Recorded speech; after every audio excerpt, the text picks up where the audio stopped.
बुधवार को प्रधानमंत्री ने राज्यपालों के साथ कोरोना पर बैठक की और इस बैठक में उपराष्ट्रपति और गृह मंत्री अमित शाह भी शामिल हुए। बैठक में इस बात पर जोर दिया गया कि सबको मिलकर कोरोना से लड़ाई लड़नी होगी।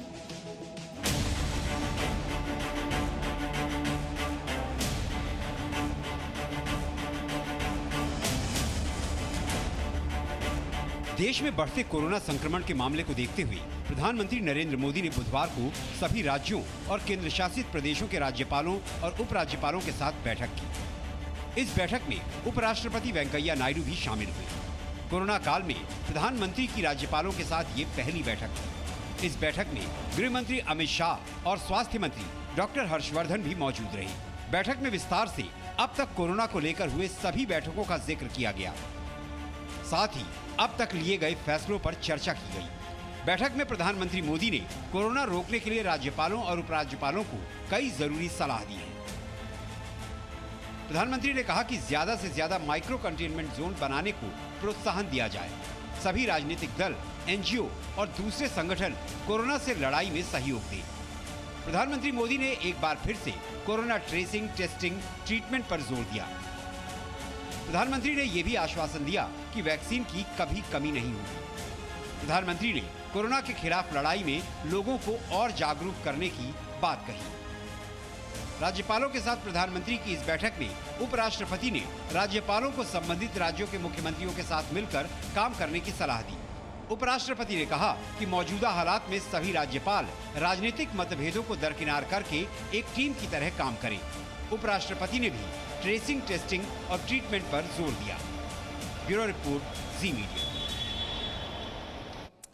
उज्जैन में लगातार कोरोना मरीजों की संख्या बढ़ रही है। मौत का आंकड़ा भी बढ़ रहा है और इसके बावजूद उज्जैन सांसद अनिल फिरोजिया का कहना है कि कोरोना संक्रमित और संदिग्ध मरीजों की मौत के पीछे साइकोलॉजिकल इफेक्ट है। कुछ तो साइकोलॉजिकल भी इससे फर्क पड़ रहा है। आदमी घर पे रहता है, छींक हुई, खांसी हुई तो उसको दिमाग में ये आ जाता है, तो साइकोलॉजिकल बीमार भी लोग हो रहे हैं। साइकोलॉजिकल अटैक भी आ जाते हैं। ये भी एक स्थिति है। देखिए, ऐसे नेताओं की बात तो आपको बिल्कुल नहीं सुननी। ये सुनवाने का मकसद हमारा यही था कि ऐसे नेताओं की बात पर आपको गौर नहीं करना है। नेताओं को छोड़िए, कोरोना से डरिए, क्योंकि कोरोना सब कुछ खत्म कर देगा। आप देख ही रहे हैं, अस्पतालों में बेड की कमी है। आप अपने आसपास भी देख रहे होंगे। किसी एक राज्य का हाल नहीं है ये हर राज्य की स्थिति है। अस्पतालों में बेड कम पड़ गए हैं। अंतिम संस्कार तक के लिए इंतजार करना पड़ रहा है। लाइन लगी हुई है। शवों को रखने के लिए जगह नहीं बच रही है। देश में रोज रिकॉर्ड नए मामले आ रहे हैं संक्रमण के। कई गुना संक्रमण दर बढ़ गई। बच्चों में, युवाओं में बहुत तेजी से फैल रहा है कोरोना और मेडिकल ऑक्सीजन की कमी पड़ गई है। आप जानते ही हैं, कोरोना में ऑक्सीजन की जरूरत ज्यादा है और कोरोना की दूसरी लहर से इस बार चिंता इसीलिए भी ज्यादा है क्योंकि दूसरी लहर में संक्रमण की दर ज्यादा है। इस बार लक्षण भी अलग हैं। डॉक्टरों का कहना है जांच में कोई लापरवाही ना बरतें। जरूरी नहीं है कि आपको कोरोना के अंदर सिर्फ बुखार का लक्षण दिखाई दे। देखिए, बुखार के अलावा हो सकता है आपको सिर्फ सर दर्द हो या सिर्फ आपको कमजोरी महसूस हो रही हो। इसके अलावा कुछ नए लक्षण सामने आ रहे हैं जिसके अंदर सबसे अधिक डायरिया, वॉमिटिंग, पेट दर्द होना। इनके अंदर हो सकता है आपका RT-PCR टेस्ट नेगेटिव आता हो। RT-PCR का नेगेटिव होने के काफी कारण है, जिसमें प्रमुख कारण है कि जिस समय सैंपल लिया गया हो वायरल लोड बहुत ही कम हो और आपका टेस्ट के अंदर नेगेटिव आया हो, या इसके अलावा आपने टेस्ट बहुत जल्दी करा लिया हो। तो इसलिए इसमें जरूरी है कि हम टेस्ट नेगेटिव आ रहा है और हमें सिम्टम है, हमें 2 या 3 दिन के बाद उसको रिपीट जरूर कराना चाहिए।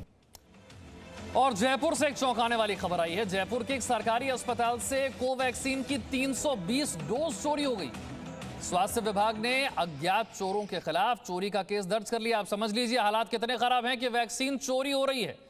कोवैक्सीन 320 डोज जयपुर से चोरी हो गई। हर कोई वैक्सीन लगवाना चाहता है और अब वैक्सीन चोरी की खबर भी सामने आ रही है। देखिए, कोरोना से बचाव आप कैसे करेंगे? हालात खराब है ये तो आप समझ गए, लेकिन बचाव कैसे होगा? बचाव आपको खुद ही करना होगा और कोई रास्ता नहीं है। पिछले 1 साल से जो बातें आपको बताई जा रही हैं वही बातें हैं जिन्हें आपको मानना है और ज्यादा सख्ती के साथ। तो पिछले 1 साल से आप क्या कर रहे हैं, जरा इसे याद कीजिए। मास्क पहनिए, और जरूरी है सही से मास्क पहनिए। बिना जरूरत के घर से बाहर नहीं निकलिए। कई राज्यों में लॉकडाउन जैसी स्थिति पहले से है, जहां नहीं भी है वहां लॉकडाउन से बचना है तो आपको अपने आप एहतियात बरतना होगा। बिना जरूरत के बाहर नहीं निकलिए, सोशल डिस्टेंसिंग को मानिए, और अब तो वैक्सीन भी आ गई, वैक्सीन जरूर लगवाइए। Presenting B News app, available on Google Play and App Store. Download it now.